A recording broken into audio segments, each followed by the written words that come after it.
Чек ара кызматы Баткен районунун Миңөрүк айылында жакын жердеги ок атууда 8 жаштагы өспүрүм жаратылгандыгын билдирди. Ага ылайык 7 августта Миңөрүк айылынын четинде кызмат өтөп жаткан жоокер куралдуу күчтөрдүн уставынын талаптарын бузуу менен кокустан ок чыгарып, анын кесепетинен 2014-жылы туулган өспүрүм жаракат алган. Окуя боюнча Баткен гарнизонунун аскер прокуратурасына жана укук коргоо органдарына маалымат берилип, азыркы учурда окуя боюнча иликтөө иштери жүрүп жатат.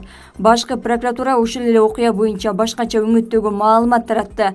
Анда чек арачылар нөөмөттө отурган жерде жергиликтүү 3 өспүрүм келип, жоокер алаксый түшкөндө анын куралы менен балдардын бирин экинчиси атып жибергендиги айтылат. Жаракат алган өспүрүм Баткен облустук ооруканасында жатат. Дарыгерлердин айтымында абалы оор деп бааланууда.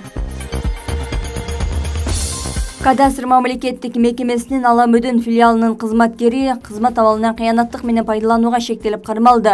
Бул тууралуу УКМКдан билдиришти. Ыкчам издөө иш-чараларынын жүрүшүндө учурда кадастр ишканасынын кызматкеринин Ала Мөдөн районунун аймагында жайгашкан жер участогуна мамлекеттик актыны берүү үчүн жарандан 100 000 сом өлчөмүндө акча талап кылгандыгы аныкталган. Ушул жылдын 28-июлунда УКМК дарегине жаран кадастр мамлекеттик мекемесинин кызматкерине чара көрүү жөнүндө жазуу жүзүндө арызы менен кайрылган. Ушул жылдын 3 августунда кадастрдын Ала Мөдөн филиалынын административдик имаратында 100 000 сом өлчөмүндө акча каражатын алып жаткан жеринен Ала Мөдөн районундагы филиалынын жер кадастры жана кадастрдык изилдөө боюнча убактылуу жетектөөчү адиске кармалды. Учурда тиешелүү тергөө амалдары жүрүп жатат. Кыргызстандын Тышкы иштер министрлиги Москвада суу коллекторун тазалоо учурунда каза болгон 2 кыргыз жаранын тег жайын аныктады. Маалыматка ылайык, каза болгондор 20 жана 22 жаштагы кыргызстандыктар болгон. 7 августта Москвадагы суу коллекторун тазалап жаткан учурда катуу жааган жамгырдан кийин суу толуп калып 3 адамды агызып кеткен. Бул окуя боюнча Россияда кылмыш иши козголуп, тергөө жүрүп жатат. Учурда Кыргызстандын Орусиядагы элчилигинин кызматкери маркумдардын жакындары менен кырсык болгон жерде иш жүргүзүп жаткандыгы кабарланды. Буга чейин бул кырсык боюнча Россиянын маалымат каражаттары жазып чыккан. Анда Москвадагы суу топтолчу коллекторду 15 жумушчу тазалап жатканда, ошол учурда суунун агымы дароо көбөйүп кетип, 3 адамды агызып кеткендиги айтылган. Алардын 2 кыргызстандык, бирөө тажик жараны экендиги аныкталган.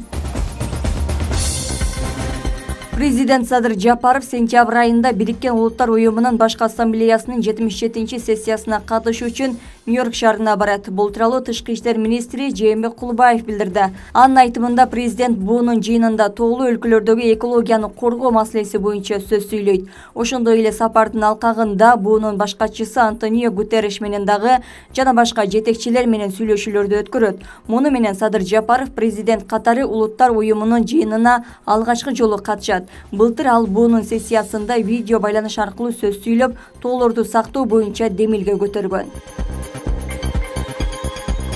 Жыл башынан бери Улуттук банк коммерциялык банктардын ишмердүүлүгүнө 116 жолу текшерүү жүргүздү. Бул тууралуу Улуттук банктан билдиришти. Текшерүүнүн жыйынтыгында банктарга 51 көрсөтмө, 31 эскертүү, 13 сунуш жана 4 кат жөнөтүлгөн. Текшерүүлөрдүн жүрүшүндө банктарга кардарларды банктык тейлөө боюнча ишти күчөтүү жана колдоо боюнча сунуштар берилген. Мындан тышкары Улуттук банк коммерциялык банктардын жетекчилери менен учурдагы кырдаалды талкуулоо жана стабилдүү иш алып баруу жана өз милдеттенмелерин аткаруу боюнча зарыл чараларды көрүү максатында дайым жолугушууларды өткөрүп тургандыгын кошумчалады.